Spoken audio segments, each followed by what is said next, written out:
Man, I became a firefighter in the Air Force, which changed a lot of the way I felt about things. You know, I was a smart ass and getting into fights and smoking pot. I didn't even like pot, but everyone else was doing it, you know. And did, you know, other drugs as well. But the Air Force was different because there was different drugs, different places, different people. And I was a firefighter. So we would work for 24 hours. And this is back before there was like standardized, you know, we worked 24 on and 24 off.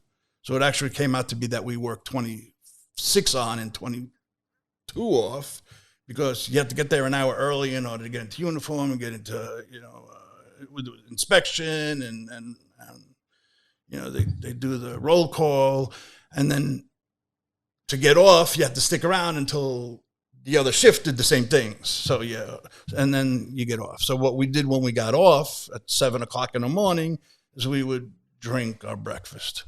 You know, we'd go find a place that was still open, or we'd go to one of the guys' houses, or we'd go back to the barracks and we'd drink. Where was that at? I was stationed at Homestead Air Force Base in Florida. That's the first place when I joined, and that was 1977. It was right after high school. Went back to your secondary home. Yeah. So Homestead Air Force Base, that's where we stationed. So I liked being a firefighter. It just seemed like something that I was made to do, you know. You think that has anything to do with New York upbringing? I think it did. I think it does, because, you know, showing off, being tough, wanting to, you know, be the alpha.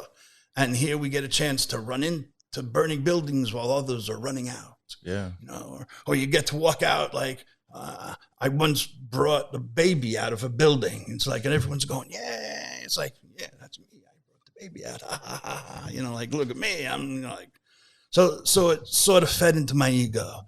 But the funny thing about it was the very first day that I showed up at Homestead Air Force Base, I saw my duffel bag over my shoulder, walked over to the fire station, reported, you know, to my duty officer or whatever it was I was doing.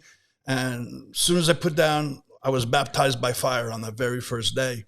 As soon as I got settled in, we had a call, and there was a car on fire with 3 people inside. And I had to reach into the back seat and try to pull this guy out. And that was the first thing that began the cycle of what eventually became PTSD, I guess. Yeah. Because that was a bad day. Did he make it? No. None of the 3 of them did. It's got to be pretty rough. And I was my baptism by fire in the fire department, you know. So for real, I was reaching into the backseat of a burning car, you know. How old were you? I was 18, I guess. Right at 18. You were young. I was born in 59, and this is 77. So yeah, right at 18. Man. Was it on base? Yeah, an on-base fire. So they were vets or just? The one person was a veteran, and then there was the girlfriend and another person, another guy. Oh, gotcha. So I guess they were going out to party or something, or maybe coming back from. I don't know. My first day, so I wasn't really. And we never, you know, they would always, we'd get back to the station, no matter what happened, we'd get back to the station, and they go, you know, we could bring the shrinks in if you want, you know, to talk to somebody. And hey, we're tough. We don't need no shrinks. We're tough guys, you know. We're the guys who run into the fires, you know. We're tough guys. And 7 o'clock would roll around, and we'd drink our breakfast and forget all about it. And I think I remember back through the years of all the different things that happened. And I think that first fire, and then there were 2 other incidences that came up. One of them years later, but you're a firefighter, but you're also a medic.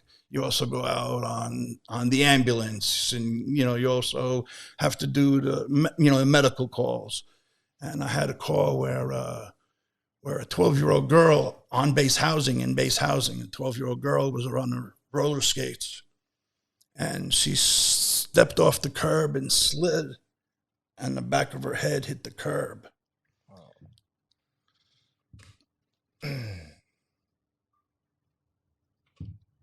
And that was a fucked up call.